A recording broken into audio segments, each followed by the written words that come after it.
Olá, amigos, caros alunos do CPF Curso. Aqui quem vos fala é o Roberto Duarte, sou advogado criminalista e professor da disciplina de Direito Penal e Legislação Penal extravagante do CPF Curso. Aqui fazendo um vídeo básico e bem esclarecedor de conceitos simples da seara criminal, conceitos que irão ajudar na resolução de qualquer questão. Muitas vezes os alunos eles se confundem nas terminologias jurídicas. Por exemplo, confundem o que se trata o crime culposo do que na verdade seja um crime doloso, porque a mídia, as redes sociais, as matérias jornalísticas apenas se referem ao crime doloso como aquele onde o agente quis a prática do crime. É muito comum ouvirmos: olhe, aconteceu um homicídio doloso, e o repórter acaba dizendo quando o agente teve a intenção de matar. Mas, na verdade, aqueles que estudam, que se dedicam à seara criminal, nós todos sabemos que o dolo ele vai além dessa vontade de matar. O dolo, na verdade, é a vontade deliberada e consciente de praticar um resultado lesivo. Entendam que para que haja a configuração, a consumação de um crime, é necessário que o agente percorra certo caminho, aquele caminho que nós chamamos de intercriminis, né? É o caminho do crime. Primeiro o agente tem que preparar. Primeiro, o agente tem que cogitar, ele tem que pensar em cometer o ato. Então ele cogita, depois ele prepara, depois da preparação ele começa nos atos executórios. Após os atos executórios ele pode chegar à consumação. Depois dessa passagem toda, ele pode exaurir o crime. Então, nesse intercrimes de cogitação, preparação, consumação e exaurimento, lembrando que o exaurimento não faz parte desse caminho do crime, ele é apenas o final, ele é o resquício da prática delituosa. Nisso pode estar imbuído o dolo. E esse dolo, pessoal, como eu disse, ele é composto por essa vontade e por essa consciência de praticar o ato. Às vezes eu cometo um determinado ato e não tem dolo nessa minha conduta, né? Não tem dolo nessa minha ação. Por exemplo, eu posso cometer um ato reflexo, eu posso lesionar uma pessoa, sem ter a intenção de lesionar. Uma pessoa esbarra em mim e eu, consequentemente, esbarro em outra pessoa, ocasionando a queda dessa pessoa, e essa pessoa vai acabar lesionando, quebrando um braço, quebrando uma perna, lesionando o crânio, mas eu não tive o dolo de empurrar, eu não tive o animus leadendi, eu não tive a intenção de ferir aquela pessoa, de comprometer a integridade física daquela pessoa, porque houve um ato de terceiro. Eu tive uma ação, é bem verdade, essa ação, ela não envolveu uma vontade, eu não tive essa vontade. Então, se quebrou a vontade, não há dolo. Então, eu não irei responder por essa lesão corporal, embora aparentemente eu tenha sido o causador do resultado. O dolo, ele está previsto no artigo 18 do Código Penal e fala da seguinte forma esse artigo: crime doloso. O que se considera crime doloso? Considera-se doloso quando o agente quis o resultado ou assumiu o risco de produzir. Veja bem, quando o agente quis o resultado, aí desse querer, dessa vontade, nós extraímos, desse dolo nós extraímos a vontade e consciência. Eu quero matar uma pessoa, eu quero lesionar alguém, eu quero disparar em via pública. Vontade e consciência. Esse é o dolo direto que é previsto no artigo 18, inciso 1º do Código Penal Brasileiro.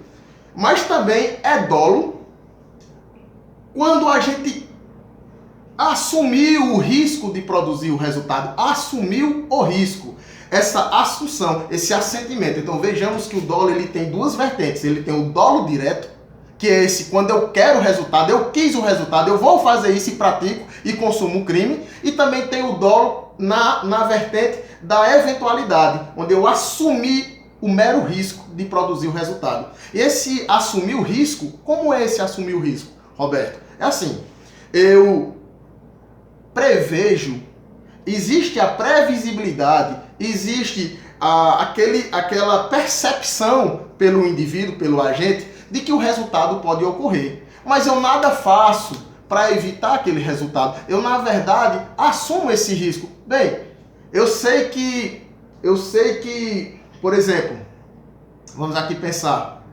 Eu sei que eu colocando uma criança recém-nascida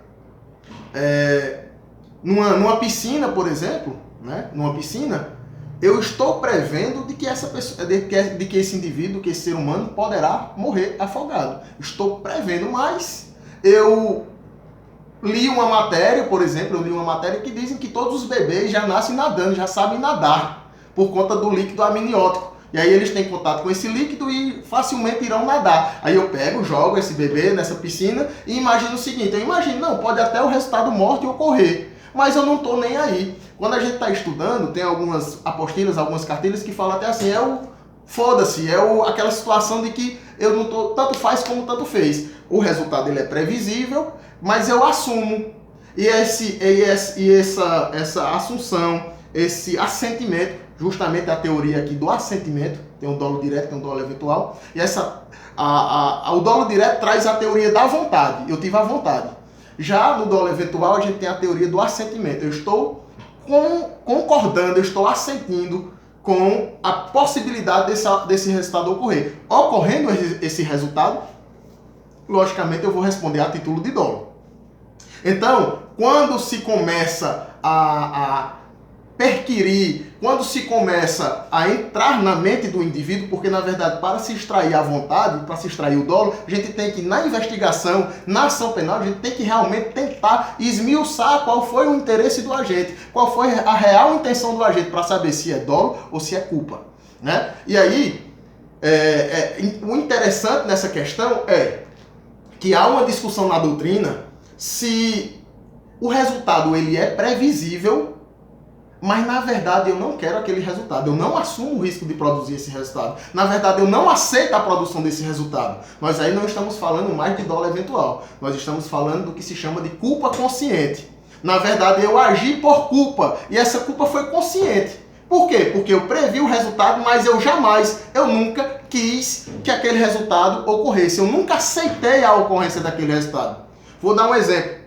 Eu venho em disparada numa via de 60 km por hora e eu venho a 120 km por hora, né? numa margem de velocidade acima do limite, muito acima do permitido, mas eu, por nunca ter sido multado por excesso de velocidade, eu por achar que me garanto no volante, eu por saber que sou um exímio motorista, que eu tenho quase poderes sobrenaturais diante do meu carro, porque eu freio rápido, eu manobro rápido, eu ligo o carro rápido, eu acelero rápido, troco de marcha rápido, eu acho que eu vou poder evitar qualquer tipo de resultado. Então eu prevejo que naquela velocidade e naquele determinado ponto da estrada eu posso atropelar uma criança, eu posso atropelar um idoso, pode aparecer um animal de inopina inesperadamente na via e eu colidir e causar o maior acidente do mundo. Mas aí eu penso, isso é previsível, isso pode ocorrer. Mas na verdade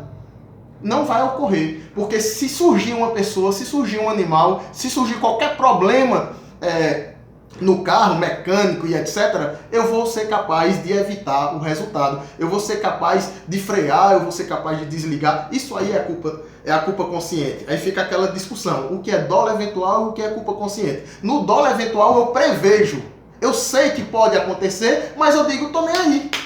É aquela história, eu estou em alta velocidade e o meu amigo diz, ei, reduz aí.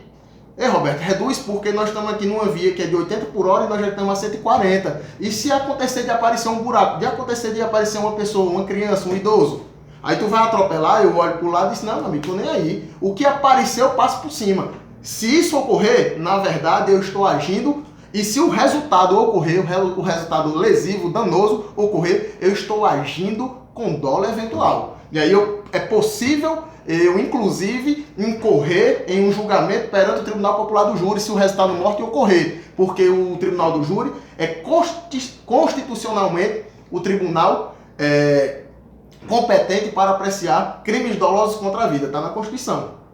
Artigo 5º, inciso 38 da Constituição Federal. Então, assim, por conta dessa minha indiferença, por conta dessa minha aceitação pelo resultado, o dolo eventual se caracterizará. Mas, diferente é, por que você estava nessa velocidade? Por que você empreendeu essa aceleração toda com seu veículo, por exemplo? Não, doutor, eu sou motorista de ônibus há 30 anos, nunca tive um acidente sequer, eu nunca fui flagrado em excesso de velocidade, nunca fui multado. Naquele dia eu estava correndo muito porque eu estava atrasado, porque eu queria resolver uma situação X, porque eu estava tentando socorrer uma pessoa. Infelizmente aconteceu, mas eu não queria. Eu acreditei que o freio, no momento em que eu precisasse, que o freio iria acionar. Mas o freio falhou, infelizmente eu atropelei a pessoa. Olha a situação. Justificou-se o porquê. Então dá para se extrair um pouco do elemento volitivo, do íntimo da mente daquele indivíduo que realmente se prontificou, que realmente conseguiu esboçar e externar que estava agindo com culpa consciente e não com dolo eventual. Então fica essa dica, fica essa observação. Aí perguntam-me, e o que é culpa? Porque o crime doloso o senhor já explicou. E o que é o crime culposo? Vejamos. A regra é que todo crime ele é doloso. A regra é que todo crime ele é doloso. Agora, por questão legal, por previsão legal, por estar na lei, há alguns delitos, há alguns crimes que comportam a modalidade culposa. Não são todos os crimes, só apenas aqueles que a lei traz. Por exemplo, o crime de dano, danificar, deteriorar o patrimônio alheio, só permite na modalidade dolosa. Eu não posso culposamente danificar o carro do meu amigo, eu não posso culposamente apedrejar a janela de outra pessoa. Compreende essa situação? Mas se a lei disser que comporta a modalidade culposa, pune-se também a título de culpa. Pena X, está lá a proporcionalidade trazida pelo legislador. Mas o que é culpa? Vem o artigo também 18, no inciso 2º. Considera-se crime culposo quando o agente deu causa ao resultado. Todo crime depende de um resultado. Está lá no artigo 13 do Código Penal. Todo crime tem que ter um resultado. Todo crime tem que ter uma exteriorização da conduta. Tem que ter uma mudança no mundo exterior. Tem que ter um resultado naturalístico, que chamamos. Culposo quando o agente, em tese, os crimes materiais, melhor dizendo, que precisa dessa exteriorização, porque tem os delitos formais e tem os crimes de mera conduta, que depois eu explico também em uma próxima aula. Mas os crimes materiais, eles necessitam obrigatoriamente de um resultado naturalístico, precisa de uma exteriorização da vontade, precisa de uma modificação no mundo. Por exemplo, um crime de homicídio, ele é naturalístico. Para existir o homicídio, precisa efetivamente ter o resultado morte. Se ninguém morreu, não é homicídio. Culposo, quando a gente deu causa ao resultado por imprudência, negligência ou imperícia. Então são nessas três hipóteses legais que eu posso considerar uma conduta culposa: negligência, imprudência e imperícia. Nós temos que observar que esses três elementos que dão margem à caracterização do delito culposo é chamado também pela doutrina o crime culposo, melhor dizendo, é chamado também pela doutrina de tipo penal aberto. Por quê? Porque, na verdade, a lei não diz o que é imprudência, a lei não diz o que é negligência, a lei não diz o que é imperícia. Aí vem a doutrina, vem as decisões judiciais, jurisprudenciais, para dizer o que é negligência, o que é imprudência e o que é imperícia. Bem rapidamente eu vou falar aqui o que eu considero, extraindo de conhecimento de doutrina e de jurisprudência. Por exemplo, é imprudente aquele que sabe que a via comporta 40 km por hora, 60 km por hora e empreende naquela via 100 km por hora. É imprudente.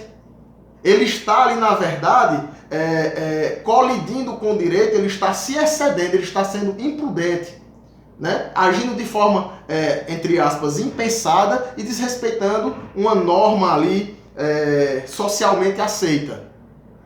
Há essa imprudência. A negligência, na verdade, é justamente a inobservância de um dever de cuidado. E essa inobservância imposta, esse dever de cuidado imposto, melhor dizendo, imposto a todos nós da sociedade. É um dever que paira na sociedade, que esse dever, na verdade, nem sempre é jurídico, extraído da lei, mas moralmente, de forma ética, pelos costumes, é necessário agir daquela forma. Por exemplo, Imaginemos uma norma técnica violada. Um médico, por exemplo, ao se preparar para uma cirurgia, ele tem que fazer toda a asepsia das mãos, ele tem que trocar suas roupas, colocar as roupas adequadas do centro cirúrgico, ele tem que esterilizar ou estar com os equipamentos e instrumentos esterilizados. Imaginemos que o médico não faz isso, não segue os POPs que chamamos, que é procedimento operacional padrão, que é o POP, procedimento operacional padrão. Ele não segue nenhuma norma do hospital. E aí ele está contaminado por inúmeras bactérias, enfim, elementos que poderão causar uma infecção no paciente. E por conta dessa infecção, o paciente chegou a óbito. E aí, vamos aqui imaginar que tudo isso foi provado. O médico matou? Matou. Ele teve o dolo de matar? Ele foi para a cirurgia dizendo, eu vou matar o paciente? Não. Mas pela via culposa, porque ele foi negligente, ele deixou de observar uma regra, um dever de cuidado, que era justamente trabalhar com o material na maior asepsia do mundo, e aí causou a morte do paciente. Um exemplo também clássico é aquele que ao viajar não prepara o seu carro, não faz aquela revisão de rotina, não troca os pneus e vai viajar com todos os pneus carecas e na estrada, numa chuva, vai ser um limpador funcionando, aí chove, o limpador não funciona, os pneus carecas derrapam na pista ao frenar e aí causa o acidente mais feio do mundo. Ele foi negligente, com certeza ele foi negligente. E a imperícia? O que é a imperícia? Para mim, a imperícia é justamente aquele que é perito, é o expert, é aquele que tem conhecimento hábil bastante, é aquele que tem técnica, é aquele que se posta na sua profissão com ciência, com todo o aparato científico exerce aquela profissão. Mas foi imperito. Por exemplo, aqui eu gosto muito de mencionar, alguns confundem negligência com imperícia, mas o exemplo clássico que eu dou também para a imperícia é o do médico. O médico que ao realizar a cirurgia deixa o bisturi, deixa ferramentas, deixa agulhas, deixa linhas de nalho ou linhas, enfim, linhas cirúrgicas dentro do paciente.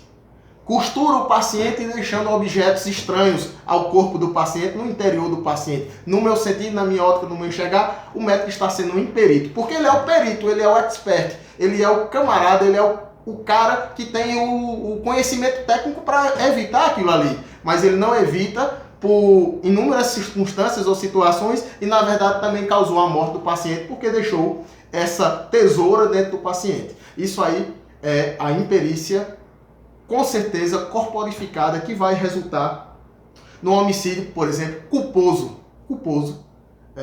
E aí a gente fecha esse raciocínio rapidamente aqui em 18, 20 minutos para explicar a vocês os conceitos de dolo eventual, dolo direto, dolo eventual, culpa consciente e o que de fato é a culpa, que tem essa vertente da modalidade da culpa que se perfaz por conta da negligência, da imperícia e da imprudência. Fiquem com Deus. CPF Concursos, rumo à vitória. Tamo junto. Sucesso.